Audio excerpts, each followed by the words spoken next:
Mi papá trabajaba como intendente en una escuela. Un día el velador enfermó y mi papá, con la intención de ganar un dinerito extra, se ofreció para cubrir el puesto. Todo ocurría con normalidad, nada fuera de lo común. Tal vez algún ruido o alguna sensación extraña propia de una noche solitaria, pero nada realmente alarmante. Así transcurrieron un par de semanas, hasta que en un rondín vio a alguien recargado en un bote de basura. Por la escasa iluminación, apenas si lo pudo distinguir. Él decía que llevaba una especie de gabardina negra y un sombrero de los que les dicen tanditos. Con la linterna vieja que tenía, trató de alumbrar a aquella persona, a gritarle. Dice mi papá que agarró piedras y se las aventó. ¿Cuál fue su sorpresa? Que las piedras sí golpearon al bote, pero que ese hombre no se movía en absoluto. Mi papá salió corriendo a donde estaba esa cosa parada, pero para llegar tenía que atravesar un par de salones. Cuando llegó, ya no había nada. Durante el resto del turno, se la pasó buscando. Inclusive salió a la calle. Y es como si nunca hubiera habido nada.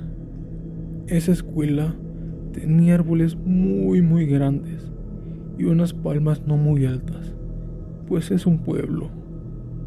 A los días, mi papá escuchó cómo se movía una de las palmas y después todas juntas, como si hubiera alguien brincando entre ellas. Mi papá alumbra aquellas palmas y empezó a echar maldiciones. Dice que lo que había arriba de los árboles y las palmas solo se reía de él.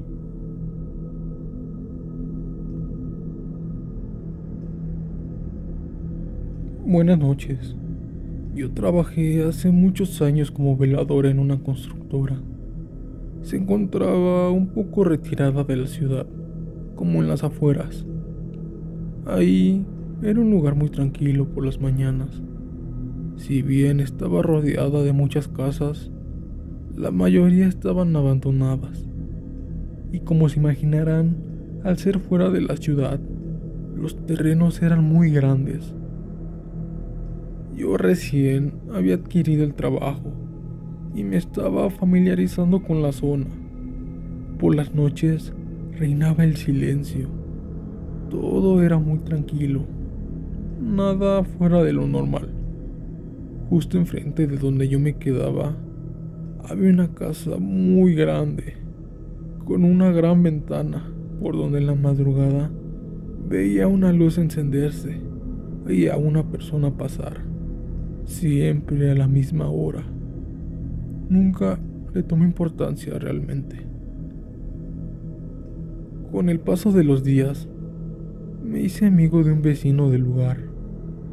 Él era un señor ya de edad avanzada y solía venirme a ver por las noches, y nos quedábamos platicando un buen tiempo hasta que se iba y yo continuaba con mis actividades. Probablemente él venía por un poco de acompañamiento.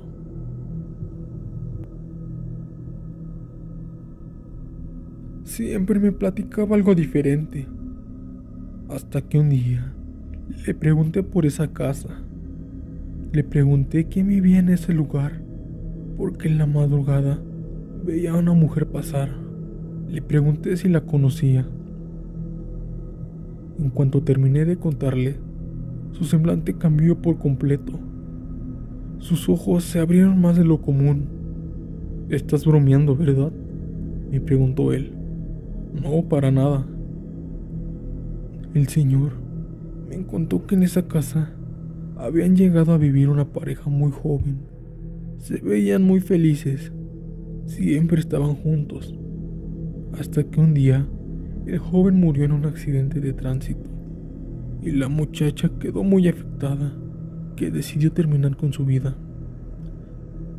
Desde entonces, esa casa permaneció abandonada por completo. Esa fue la historia que me sucedió en mi trabajo.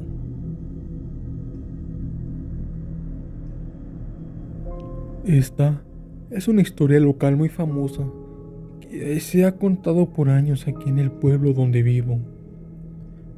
Se cuenta que el velador del panteón municipal platicaba de un entierro de una niña que le causó mucha tristeza por el dolor y el llanto de la madre.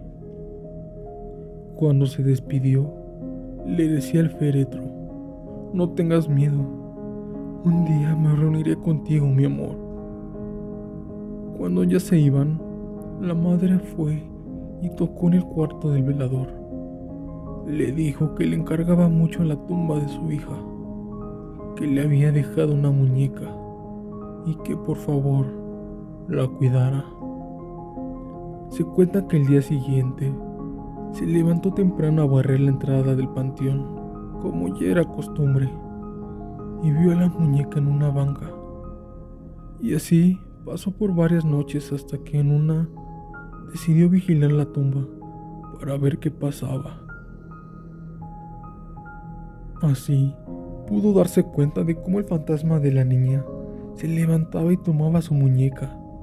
Enseguida caminaba hacia afuera. Se impactó, pero no se asustó. No le dio temor alguno, ya que la vio como un angelito. Al tercer día de ver esto, el velador se animó y siguió a la niña hacia afuera. Vio que se sentaba en una banca y se atrevió a acercarse y le preguntó: "¿Qué haces aquí?". La niña le contestó: "Espero a mi mamá.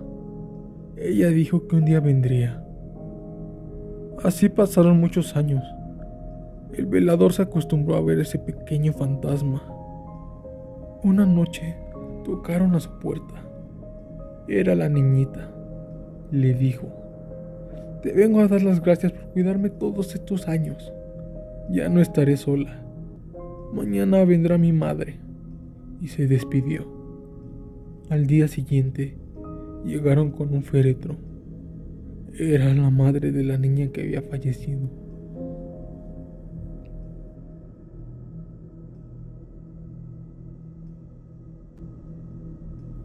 Hace 18 años, yo trabajé como velador en las áreas verdes de Moroleón. Mi trabajo solo constaba de verificar que las puertas de la jaula estuvieran bien cerradas. En ese tiempo, nos prestaban una cuatrimoto para los rondines de la zona. Fue un 22 de abril. Yo terminaba una ronda como a las 11 de la noche. Me senté en una banca, de las que están por el estacionamiento. Tenía una tele, de esas que son portátiles y se ven en blanco y negro. Me senté y me quedé viendo parte de las noticias. La verdad, no pude evitar quedarme dormido. Me desperté como eso de la 1 de la madrugada y escuché mucho alboroto en las jaulas. Para mí eso era muy normal. Los animales son muy inquietos por la noche. Prendí la cuatrimoto y fui a verificar que no hubieran problemas. Al tomar el camino para la jaula de los leones, vi que dos sombras corrieron por la parte de atrás. A veces los muchachos se metían a drogarse o a quererse robar a los animales, y pensé que esta vez era así. Por radio me contacté a la caseta de vigilancia para que pudieran mandar a los oficiales.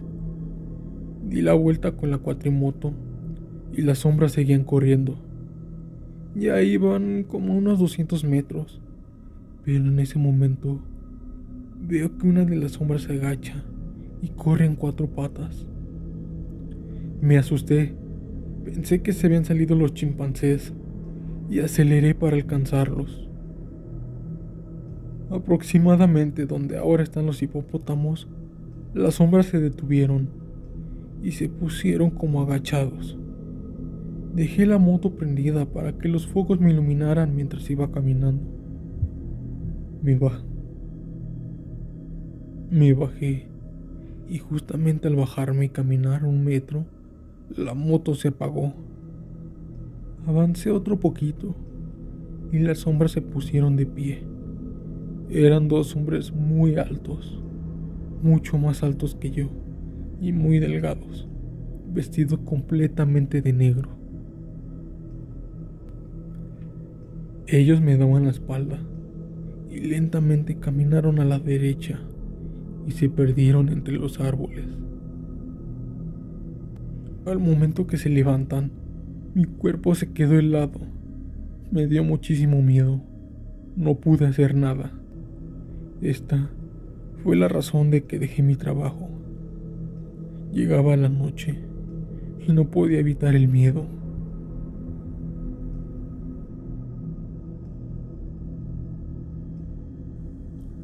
Hola, buenas noches.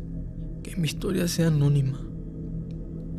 Hace varios años trabajé en un colegio en donde siempre escuché rumores de aparecidos, pero la que más suena es la de una niña que se llamaba Yolanda. En ocasiones, el velador nos platicaba que miraba a una niña caminar todas las madrugadas en la calle que está enfrente de la escuela, y que varias veces habían pisadas de niños en el gimnasio, a lo que todos los días tenía que estar limpiando el lugar. Para el otro día, me acuerdo claramente que nosotros nos burlábamos. Un día, cambiaron de velador, y al velador nuevo le dan un descanso de un día entre semana, a lo que a mí me piden si lo pudiera cubrir en sus días de descanso, por lo que yo acepté. La primera y la última noche que lo cubrí, ya era la madrugada. Salí a dar un rondín. La escuela es muy grande. Cuando me acercaba a las canchas de la escuela, comencé a escuchar que botaban balones. Yo no quería asustarme, así que pensé en que probablemente eran ruidos de afuera, o que mi mente ya cansada estaba jugando conmigo. Al seguir caminando, me da por voltear al tercer piso del edificio, y lo que vi ahí fue a una niña parada mirándome desde arriba. Me fui casi corriendo a la entrada. No quise detenerme. Un escalofrío recorría toda mi columna. Toda la noche escuché bancas arrastrarse. Yo ya no sabía qué hacer. Cabe señalar que ya nunca más quise volver a cubrir ese turno. Muchas gracias por ver el video. Si les gustó, pueden compartirlo con todos sus amigos y familiares, así como darle like y suscribirse al canal. Eso me ayudaría para seguir creciendo y traerle contenido para todos ustedes. Muchas gracias. Y no olviden revisar debajo de su cama antes de ir a dormir.